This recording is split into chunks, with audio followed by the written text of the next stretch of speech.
এই যে শ্লোগান এটা আছে, বজাৰত লাগিল জুই, যোগান মন্ত্ৰী আছে শুই, বা কেতিয়াবা বিৰোধীয়ে ডিঙিত পিঁয়াজৰ মালা আৰি গৰু গাড়ী চলাই বৰতাল বজাই চিলিণ্ডাৰ লৈ প্ৰতিবাদ সাব্যস্ত কৰে মূল্যবৃদ্ধিৰ বিৰুদ্ধে। আমিও কেতিয়াবা কওঁ যে মূল্যবৃদ্ধিৰ জুয়ে দহিছে সমগ্ৰ ৰাইজক, মূল্যবৃদ্ধিৰ হেঁচাই কুঙা কৰিছে জনতাক। হঠাৎ কণীৰ প্লেটত 30-40 টকা বৃদ্ধিয়ে ৰামটাঙোন সোধাইছে জনতাক। কিন্তু এই অস্বাভাৱিক মূল্যবৃদ্ধিৰ আঁৰত কি আছে জানেনে আপুনি? অসমত নিত্য প্ৰয়োজনীয় সামগ্ৰীৰ অস্বাভাৱিক মূল্যবৃদ্ধিৰ আঁৰত কেইবাটাও গুৰুত্বপূৰ্ণ কাৰণ জড়িত হৈ আছে বা নিহিত হৈ আছে। 2025 চনৰ শেহতীয়া তথ্য আৰু পৰিস্থিতি অনুসৰি এই কাৰণসমূহ হ'ল: প্ৰথমতে, মধ্যভোগীৰ প্ৰভাৱ।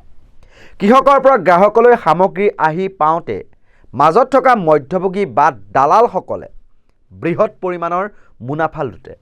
উদাহৰণস্বৰূপে, গাঁৱত অতি কম দামত বিক্ৰী হোৱা শাক পাচলি চহৰৰ বজাৰত কেইবাগুণো অধিক দামত বিক্ৰী হয়, যাৰ ফলত 5-10 টকাৰ শাক পাচলি আপুনি মহানগৰীত হয়তো 60, 70 বা 80 টকাত ক্ৰয় কৰিবলগীয়া হ'ব পাৰে।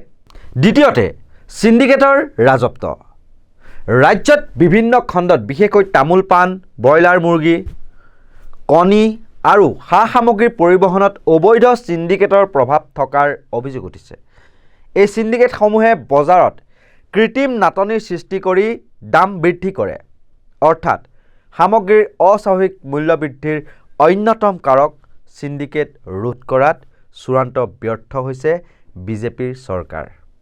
আৰু সেয়েহে 2014 চনৰ পৰা বৰ্তমান পৰ্যন্ত কোনো এটা সামগ্ৰীৰ দাম কমা দেখিবলৈ পোৱা নাই। আপুনিও হয়তো দেখা নাই।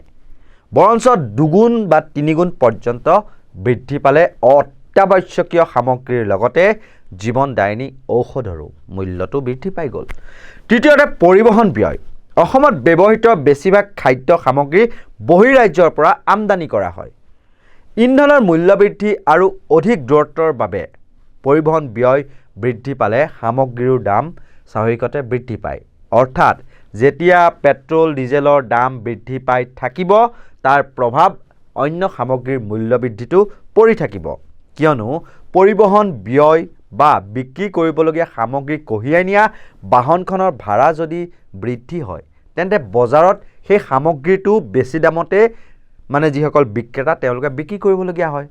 গতিকে পেট্ৰল ডিজেল বা অন্যান্য ইন্ধনৰ যদি দাম কমি যায় বা হ্ৰাস পায়, তেন্তে অন্যান্য সামগ্ৰীৰ মূল্য কমাৰ সম্ভাৱনা থাকিব। চতুৰ্থ কাৰণটো হৈছে সামগ্ৰীৰ অস্বাভাৱিক মূল্যবৃদ্ধিৰ অন্যতম এক কাৰণ হৈছে এইটো, আৰু সেইটো হৈছে যোগান আৰু চাহিদাৰ অমিল। কোনো সামগ্ৰীৰ উৎপাদন কমিলে বা প্ৰতিকূল বতৰৰ বাবে যোগান ব্যাহত হ'লে বজাৰত মূল্যবৃদ্ধি হ'ব পাৰে। শেহতীয়াকৈ আলু, পিঁয়াজ আৰু দাইলৰ দৰে সামগ্ৰীৰ ক্ষেত্ৰত এনে হোৱা দেখিবলৈ পোৱা গৈছে। মূল্যবৃদ্ধিৰ অন্য এক কাৰণ হৈছে বজাৰ নিয়ন্ত্ৰণৰ অভাৱ। চৰকাৰৰ যোগান বিভাগৰ বজাৰৰ ওপৰত সঠিকভাৱত যদি নিয়ন্ত্ৰণ নাথাকে, যাৰ বাবে ব্যৱসায়ীসকলে নিজ ইচ্ছামতে দাম নিৰ্ধাৰণ কৰিবলৈ সুবিধা পায়। কিন্তু অসমত যোগান মন্ত্ৰী থাকিও কিবা জানো কাম আছে তেওঁ? যেতিয়া গেলামাল দোকানৰ চাউল, দালি, চেনি, নিমখ বিতৰণৰ কথাও মুখ্যমন্ত্ৰী হিমন্ত বিশ্ব শৰ্মাই ঘোষণা কৰে। ইয়াৰ উপৰি আন্তঃৰাষ্ট্ৰীয় বজাৰত হোৱা সাল সলনি আৰু দেশৰ সামগ্ৰিক মুদ্ৰাস্ফীতিৰ প্ৰভাৱো অসমৰ বজাৰত পৰে। অৱশ্যে চৰকাৰী তথ্য অনুসৰি 2025 চনৰ আগষ্ট মাহত অসমত মুদ্ৰাস্ফীতিৰ হাৰ 0.66% আছিল, যিটো ৰাষ্ট্ৰীয় গড়তকৈ বহু কম বুলি দাবী কৰা হৈছে। আৰু চৰকাৰে মূল্যবৃদ্ধি নিয়ন্ত্ৰণৰ বাবে GST ৰেহাই আৰু বিভিন্ন কল্যাণমূলক আঁচনিৰ জৰিয়তে জনসাধাৰণক সকাহ দিবলৈ যত্ন কৰিছে যদিও বাস্তৱত কিন্তু ওলোটা ছবিখনে দেখিবলৈ পোৱা গৈছে। মূল্যবৃদ্ধিটো ৰোধ হৈছে জানো? নাই হোৱা নহয়। মূল্যবৃদ্ধি ৰোধ কৰি জনতাক সকাহ দিবলৈ চিণ্ডিকেট ৰোধ কৰিব নোৱাৰা, বজাৰ নিয়ন্ত্ৰণ কৰিব নোৱাৰা, দালাল বা মধ্যভোগীক নাকি লগাব নোৱাৰা বিজেপি চৰকাৰৰ মন্ত্ৰী আকৌ হিতাধিকাৰী সৃষ্টিকাৰী আঁচনিবিলাক বিতৰণ কৰি দম্ভালি মাৰি কয়, এইবাৰ বিজেপিক ভোট নিদিলে আঁচনি লাভ কৰা সকলৰ আঁচনি বাতিল হ'ব।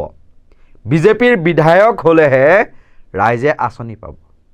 কিন্তু মন্ত্ৰী ৰঞ্জিত দাস মহোদয়, আঁচনিসমূহ জানো মন্ত্ৰী বিধায়ক বা বিজেপি নেতাৰ পকেটৰ ধনেৰে দিয়ে নেকি? এয়া জানো ৰাইজৰ কৰ কাটলেৰে দিয়া আঁচনিয়েই নহয় জানো? আঁচনি দিবলৈকে জানো চৰকাৰে বন্ধকত দি ঋণ লৈ থকা নাই জানো? যাৰ পৰিমাণ বৃদ্ধি পাই হ'লগৈ 1.60 লাখ কোটিৰো অধিক। সময় থাকোঁতে মূল্যবৃদ্ধি ৰোধ কৰক হিমন্ত বিশ্ব শৰ্মা নেতৃত্বাধীন বিজেপি চৰকাৰে, অন্যথা ৰাইজে ইয়াৰ উত্তৰ ২৬ত নিশ্চয়কৈ দিব। এনেকুৱা ধৰণৰ সত্য, নিৰ্ভীক, নিৰপেক্ষ বিশ্লেষণৰ বাবে আপোনালোকে চাই থাকিব নৰ্থ ইষ্ট নাও। আৰু যদিহে আপোনালোকে ফেচবুকত চাই আছে তেতিয়াহ'লে আমাৰ নৰ্থ ইষ্ট নাও ভিডিঅ' আৰু এনি নাও নিউজ যি দুটা ফেচবুক পেজ সেই দুটা আপোনালোকে ফ'ল' কৰি দিব। আৰু যদি আপোনালোকে ইউটিউবত চাই আছে তেতিয়াহ'লে নৰ্থ ইষ্ট নাও চেনেলটো ছাবস্ক্ৰাইব কৰি দিবলৈ নাপাহৰিব। আৰু ইয়াৰ লগে লগে মই কল্পজ্যোতি শইকীয়াই বিদায় লৈছোঁ। ধন্যবাদ।